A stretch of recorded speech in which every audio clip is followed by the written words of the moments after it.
Hello students, आज हम पढ़ेंगे कक्षा 5 पाठ 16 पानी रे पानी। ओके, तो आज हम इसकी रीडिंग करेंगे। ओके, तो आप लोग बुक ओपन करेंगे। तो हम स्टार्ट करते हैं बच्चों। पाठ 16 16 पानी रे पानी। कहाँ से आता है हमारा पानी और फिर कहाँ चला जाता है हमारा पानी। हमने कभी इस बारे में कुछ सोचा है? सोचा तो नहीं होगा शायद, पर इस बारे में पढ़ा ज़रूर है। तो बच्चों, आपको पता है कि जो पानी है हमारा वो कहाँ से आता है और कहाँ से चला जाता है। ओके, तो हमने कभी इस बारे में कुछ सोचा है? तो सोचा है कभी आपने? सोचा तो नहीं होगा शायद, इस बारे में पढ़ा ज़रूर है।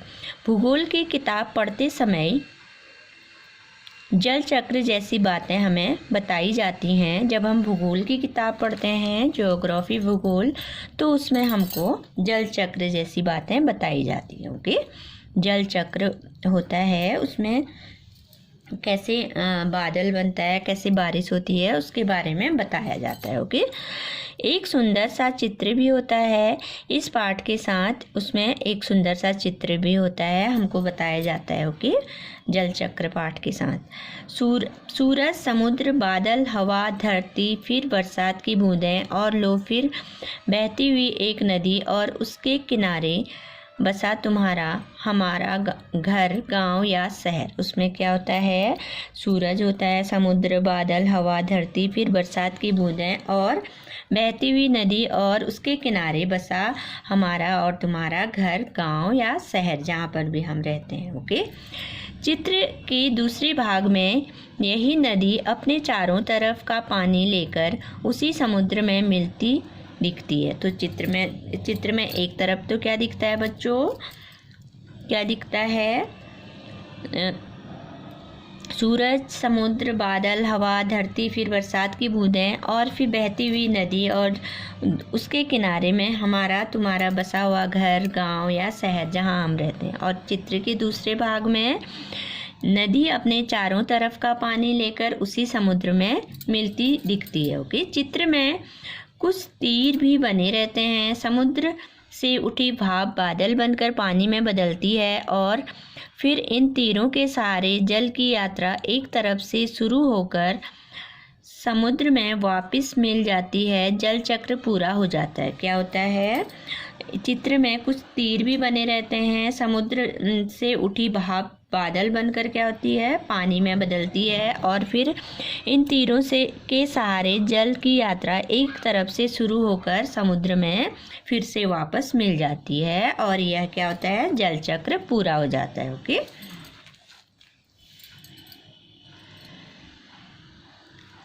यह तो हुई जल चक्र की किताबी बात, पर अब तो हम सबके घरों में, स्कूल में, माता पिता के दफ्तरों में, दफ्तर क्या होता है? ऑफिस, कार्यालय। ओके, कारखानों और खेतों में पानी का कुछ अजीब सा चक्कर सामने आने लगा है। नलों में अब पूरे समय पानी नहीं आता। जो हमारे नल होते हैं उनमें अब क्या होता है? पूरे समय पानी नहीं आता। नल खोलो तो उससे पानी के बदले सूं सूं की आवाज़ आने लगती है। पानी आता भी है तो बेवक्त। ओके, बेटाइम। ओके, कभी देर रात को तो कभी भोर सवेरे। भोर का मतलब होता है सुबह, जल्दी, सब सुबह। ओके, मीठी नींद छोड़कर घर भर की बाल्टियां, बर्तन और घड़े भरते फिरो। पानी को लेकर कभी कभी कहीं कहीं आपस में तू तू मैं भी होने लगती है। तू तू मैं का अर्थ होता है बच्चों आपस में लड़ाई होना, कहा सुनी होना। ओके, तो क्या होता है? अब तो नलों में पूरे समय पानी नहीं आता है। नल खोलो तो किसकी आवाज़ आती है? कभी आपने बंद नल खोला तो किसकी, जब पानी उसमें नहीं आता तो सूं सूं की आवाज़ आती है ना? आपको भी आती होगी ना? पानी आता भी है तो बेवक्त, कभी टाइम से आता है, कभी टाइम से नहीं आता है। कभी कब आता है? देर में रात को आता है, कभी जल्दी भोर सवेरे आता है। ओके, मीठी नींद छोड़कर घर भर की बाल्टियाँ, बर्तन और घड़े। फिर क्या होता है, जो कोई नींद में होता है तो उसको भी उठना पड़ता है और घर भर की बाल्टियाँ लेकर पानी भरने जाना पड़ता है। ओके, पानी को लेकर कभी कभी क्या होता है, कहीं कहीं पर आपस में कहासुनी, तू मैं हो जाती है। ओके, रोज़ रोज़ के इन झगड़े टंटों से बचने के लिए कई घरों के लोग नलों के पाइप में मोटर लगवा लेते हैं। इससे कई घरों का पानी खींचकर एक ही घर में आ जाता है। यह तो अपने आसपास का हक छीनने जैसा काम है, लेकिन मजबूरी मानकर इस काम को मोहल्ले में कोई एक घर कर बैठे तो फिर और कई घर यही करने लगते हैं। तो क्या होता है बच्चों, कभी कभी क्या होता है, रोज़ रोज़ के इन झगड़े टंटों से बचने के लिए कई घरों के लोग क्या करते हैं, नल के पाइपों में मोटर फिट कर लेते हैं, मोटर लगवा लेते हैं। ओके, तो मोटर लगाते हैं तो क्या होता है, कई घरों का पानी खींचकर एक ही मोटर लगाते हैं, उसको ऑन करते हैं तो मोटर चलाने के बाद क्या होता है, सारा पानी वो मोटर खींच लेता है। तो क्या होता है, इससे कई घरों के लोग नलों में पाइप में मोटर लगा लेते हैं। इससे क्या होता है, कई घरों का पानी खींचकर एक ही घर में आ जाता है। तो मोटर लगी है तो मोटर क्या करेगी, पूरे पानी को खींच लेगी। ओके, तो और घरों में बहुत कम पानी आएगा या नहीं के बराबर आएगा, क्योंकि मोटर खींच के एक ही घर में पानी खींच लेती है। ओके, यह तो अपने आसपास का हक छीनने जैसा काम है। तो क्या होता है, जो लोग मोटर लगाते हैं तो वो अपने आसपास का हक छीन लेते हैं। ओके, उनसे हक का अर्थ होता है अधिकार। ओके, और उनका अधिकार, पानी लेने का अधिकार छीनने जैसी बात हो जाती है। लेकिन मजबूरी मानकर इस काम को मोहल्ले में कोई एक घर कर बैठे तो कई घर यही करने लगते हैं। तो मजबूरी में लोग क्या करते हैं, सोचते हैं कि इसने लगा रखा है तो और लोग भी मोटर लगाने की कोशिश करते हैं या लगाते हैं। पानी की कमी और बढ़ जाती है। इससे क्या होता है, पानी की कमी बढ़ जाती है। शहरों में तो अब कई चीज़ों की तरह पानी भी बिकने लगा है। यह कमी गांव शहरों में ही नहीं बल्कि हमारे प्रदेश की राजधानियों में और दिल्ली, मुंबई, कोलकाता, चेन्नई और बेंगलोर जैसे बड़े शहरों में भी लोगों को भयानक कष्ट में डाल देती है। देश के कई हिस्सों में तो अकाल जैसी हालत बन जाती है। यह तो हुई गर्मी के मौसम की बात। तो क्या होता है बच्चों, गर्मी के मौसम में पानी की किल्लत हो जाती है ना, और शहरों में तो अब कई चीज़ों की तरह अब पानी भी बिकने लगा है ना, पानी की बोतल हम खरीदते हैं ना। यह कमी गांव शहरों में ही नहीं बल्कि पूरे प्रदेशों की राजधानियों में जैसे दिल्ली, मुंबई, कोलकाता, चेन्नई और बेंगलोर जैसे बड़े बड़े शहरों में भी भयानक कष्ट में डाल देती है। ओके, देश के कई हिस्सों में तो अकाल जैसी हालत बन जाती है। गर्मी के मौसम में पानी की कमी से अकाल जैसी हालत बन जाती है। ओके, लेकिन बरसात के मौसम में क्या होता है, लो सब तरफ पानी ही बहने लगता है। हमारे तुम्हारे घर, स्कूल, सड़कों, रेल की पटरियों पर पानी भर जाता है। देश के कई भाग बाढ़ में डूब जाते हैं। यह बाढ़ न गाँव को छोड़ती है और न मुंबई जैसे बड़े शहरों को। कुछ दिनों के लिए सब कुछ थम जाता है, रुक जाता है, सब कुछ बह जाता है। तो क्या होता है बच्चों, बरसात के मौसम में क्या होता है, सब तरफ पानी पानी लगता है, पानी पानी बहने लगता है। ओके, हमारे तुम्हारे स्कूल, सड़कों, रेल की पटरियों पर पानी भर जाता है। देश के कई भाग बाढ़ में डूब जाते हैं। हम देखते हैं ना टीवी में, कई भाग बाढ़ में डूब जाते हैं। यह बाढ़ न गाँव को छोड़ती है और न बड़े बड़े शहरों, मुंबई जैसे बड़े शहरों को। ओके, कुछ दिनों के लिए सब कुछ रुक जैसा जाता है, थम जाता है। ओके, सब कुछ बह जाता है। अब नेक्स्ट है बच्चों, ये हालात हमें बताते हैं कि पानी का बेहद कम हो जाना और पानी का बेहद ज़्यादा हो जाना, यानी अकाल और बाढ़ एक ही सिक्के के दो पहलू हैं।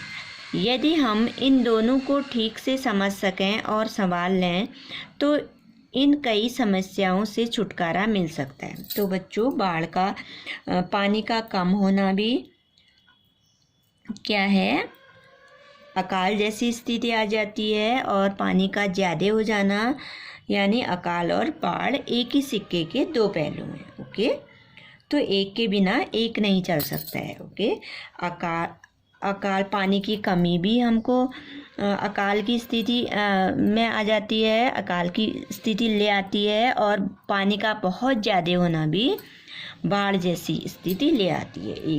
तभी ये दोनों क्या हैं, एक ही सिक्के के दो पहलू हैं। ओके, यदि हम इन दोनों को ठीक से समझ सकें, इन दोनों को ठीक से अगर हम समझ सकें और संभाल लें तो इनसे कई समस्याओं का समाधान हो सकता है, छुटकारा मिल सकता है। ओके, चलो थोड़ी देर के लिए हम पानी के इस चक्कर को भूल जाएं और याद करें अपनी गुल्लक को।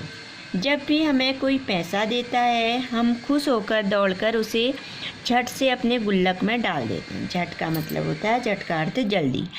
चलो थोड़ी देर के लिए हम इन पानी के चक्कर को भूल जाते हैं बच्चों, और याद करते हैं जब अपने गुल्लक को। जब भी हमें कोई गुल्लक, देखा है ना आपने, आप भी पैसे डालते होगे ना गुल्लक में, कोई देता है तो क्या होता है, गुल्लक को याद करते हैं। जब भी हमें कोई पैसा देता है तो हम खुश होकर दौड़कर उसे झट से अपने क्या करते हैं, जल्दी से उसको अपने गुल्लक में डाल देते हैं। ओके, 5 रुपया कभी सिक्के तो कभी 1 रुपया, 2 रुपया, 5 रुपया, कभी सिक्के तो कभी छोटे बड़े नोट, सब इसमें धीरे धीरे जमा होते जाते हैं। फिर जब कभी हमें कुछ पैसों की ज़रूरत पड़ती है तो इस गुल्लक की बचत का उपयोग हम कर लेते हैं। ओके, तो हम गुल्लक में क्या डालते हैं, कभी 1 रुपया, कभी 2 रुपया, कभी 5 रुपया, कभी सिक्के तो कभी छोटे बड़े नोट, सब इसमें धीरे धीरे उस गुल्लक में क्या होता है, जमा हो जाते हैं। ओके,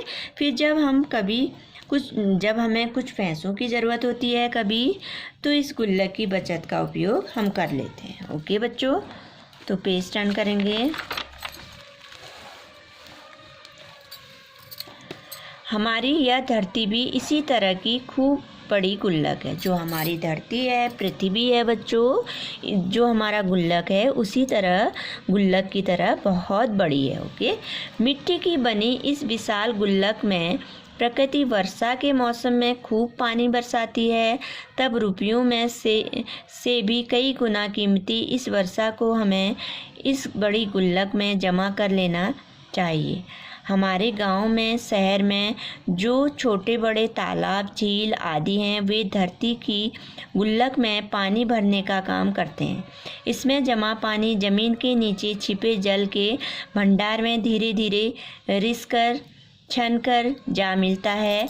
इससे हमारा भूजल भंडार समृद्ध होता जाता है। पानी का यह खजाना हमें दिखता नहीं, लेकिन इसी खजाने से हम बरसात का मौसम बीत जाने के बाद पूरे साल भर तक अपने उपयोग के लिए घर में, खेतों में, पाठशाला में पानी निकाल सकते हैं। तो बच्चों, जो ये पृथ्वी है ये भी क्या है, हमारे गुल्लक की तरह काम करती है। ओके, मिट्टी की बनी इस विशाल बड़ी गुल्लक में प्रकृति क्या करती है, वर्षा के मौसम में खूब पानी बरसाती है। ओके, तब रुपयों से भी कई गुना कीमती इस बारिश को वर्षा को हमें इस तरह बड़ी गुल्लक में जमा कर लेना चाहिए ना जमा, जिससे कि हमारे गांव में, शहरों में जो भी छोटे बड़े तालाब, झील आदि हैं, वे धरती की गुल्लक में पानी भरने का काम करते हैं। ओके, धरती का जो गुल्लक है, जैसे हमारे तालाब हैं, छोटे बड़े झील हैं, तालाब हैं, झील आदि क्या करते हैं, धरती जो गुल्लक है धरती हमारी, उसमें गुल्लक में पानी भरने का काम करते हैं। इसमें जमा पानी जमीन के नीचे छिपे जल के भंडार में, जो ज़मीन के नीचे जल का भंडार है बच्चों, उसमें छिपे भंडार में धीरे धीरे रिस कर क्या होता है, छनकर जा मिलता है। जिससे हमारा भूजल, भूमि के नीचे का जल होता है, वो भूजल भंडार समृद्ध हो जाता है।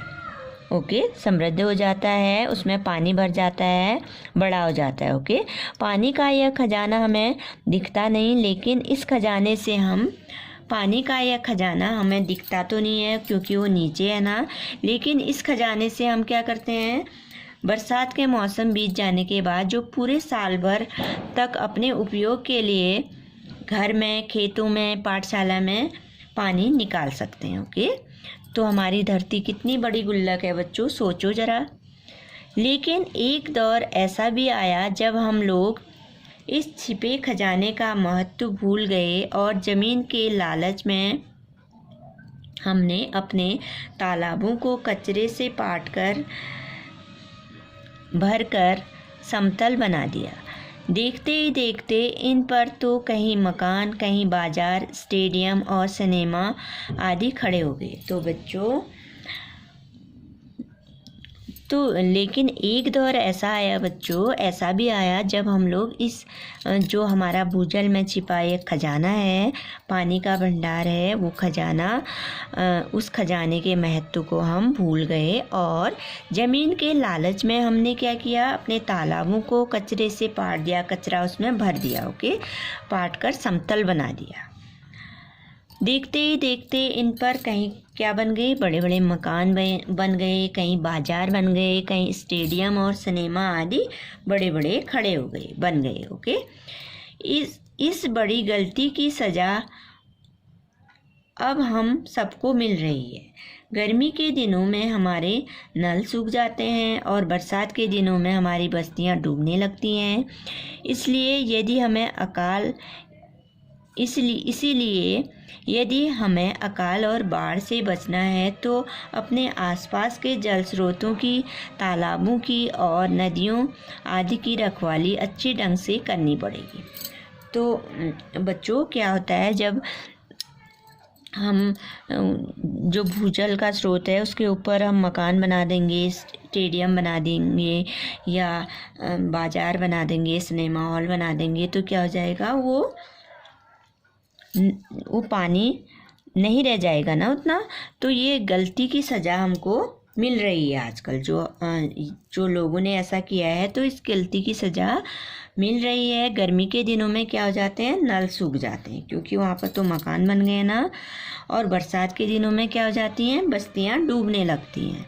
इसलिए यदि हमें अकाल और बाढ़ से बचना है तो बच्चों क्या करना चाहिए, अपने आसपास के जल स्रोतों की, तालाबों की और नदियों आदि की रखवाली अच्छी तरह से, अच्छे ढंग से करनी चाहिए। ओके, करनी पड़ेगी। जल चक्र हम ठीक से समझें। जब बरसात हो तो उसे थाम लें, अपना भूजल भंडार सुरक्षित रखें, अपनी गुल्लक भरते रहें, तभी हमें ज़रूरत के समय पानी की कोई कमी नहीं आएगी। यदि हमने जल चक्र का ठीक उपयोग नहीं किया तो हम पानी के चक्कर में फंसते चले जाएंगे। ओके, तो बच्चों क्या होगा, तो हमको क्या करना पड़ेगा, तालाबों और नदियों की अच्छी तरह रखवाली करनी पड़ेगी ठीक ढंग से। ओके, जल चक्र को हम ठीक से समझना पड़ेगा। जब बरसात होती है तो उसे थाम लें, अपना भूजल भंडार, बरसात में क्या करना चाहिए हमको, अपना जो बारिश के पानी को थामकर अपने भूजल भंडार को भरना चाहिए, सुरक्षित रखना चाहिए। ओके, अपनी गुल्लक भरते रहें, जो पृथ्वी के अंदर जो पृथ्वी गुल्लक है, अभी मैंने आपको ऊपर बताया था, उसको भरते रहना चाहिए, तभी हमें ज़रूरत के समय क्या होगा, पानी की कोई कमी नहीं होगी। ओके, यदि हमने जल चक्र का ठीक से उपयोग नहीं किया तो क्या होगा, हम पानी के चक्कर में फंसते चले जाएंगे, पानी की हमेशा परेशानी रहेगी। ओके, तो बच्चों अब हम ये पढ़ेंगे हक की बात। आज़ादी के बाद पिछले 60 वर्षों में दिल्ली में पानी की औसत मांग या खपत लगभग 3 गुना बढ़ गई। तो आज़ादी के बाद दिल्ली में पानी की खपत कितनी बढ़ गई है बच्चों? 3 गुना बढ़ गई है। पर चूंकि बस्तियों को अभी भी औसत खपत का 30% पानी ही मिल रहा है, जो चूंकि झोपड़ियों में रहते हैं उनको क्या मिलता है, बस्तियों में रहते हैं जो, उस खपत का 30% ही पानी मिल पाता है। ओके, जब ज़रूरत के हिसाब से लोगों को पानी नहीं मिलता तो उनके हक छीनते हैं। जो ज़रूरत तो उनकी बहुत है ना बच्चों, तो उनकी ज़रूरत के हिसाब से उनको 30% पानी मिलता है, ज़रूरत के हिसाब से उनको पानी नहीं मिलता तो उनके हक अधिकार छीनते हैं। हमारे समाज में ज़रूरतों से जुड़े और कौन से मुद्दे हैं जहां हमें बराबरी का बंटवारा नहीं दिखाई देता है और कई लोगों का हिस्सा छीनकर कुछ लोगों को दे दिया जाता है? कक्षा में और घर पर बड़ों से के साथ चर्चा करो। तो बच्चों क्या करना है, ऐसे जैसे पानी की ज़रूरतें हैं हमारे समाज में और भी ज़रूरतों के से जुड़े बहुत से मुद्दे हैं, तो जहां हमें बराबरी का बंटवारा नहीं दिखाई देता है तो क्या करना है, कई लोगों का हिस्सा छीनकर दूसरे लोगों को दे दिया जाता है। तो हमको इसके बारे में चर्चा करनी है। ओके, तो बातचीत करनी है इसके बारे में। ओके, तो बच्चों पानी हमारे लिए कितना उपयोगी है, पानी हमारे लिए कितना महत्वपूर्ण है, तो इसको हमें समझना चाहिए। ओके, तो पानी को हमें कभी वेस्ट नहीं करना चाहिए, खाली बहने नहीं देना चाहिए। जब नल से पानी बहता रहता है तो हमको क्या करना चाहिए, नल को बंद कर देना चाहिए। ओके, खाली पानी को बहाना नहीं चाहिए। ओके, वेस्ट नहीं करना चाहिए। तो इस पाठ के लेखक हैं अनुपम मिश्र। तो बच्चों इस पाठ के लेखक कौन है? अनुपम मिश्र। तो आपका ये चैप्टर, इसकी रीडिंग कंप्लीट हो गई है। ओके, तो आपको घर में क्या करना है, इसको रीडिंग करनी है। ओके, इस चैप्टर की आपको रीडिंग करनी है। ओके, तो पानी कितना हमारे लिए कितना महत्वपूर्ण है, तो पानी के बारे में आपको सोचना चाहिए और कभी भी पानी को वेस्ट नहीं करना चाहिए। Okay, thank you.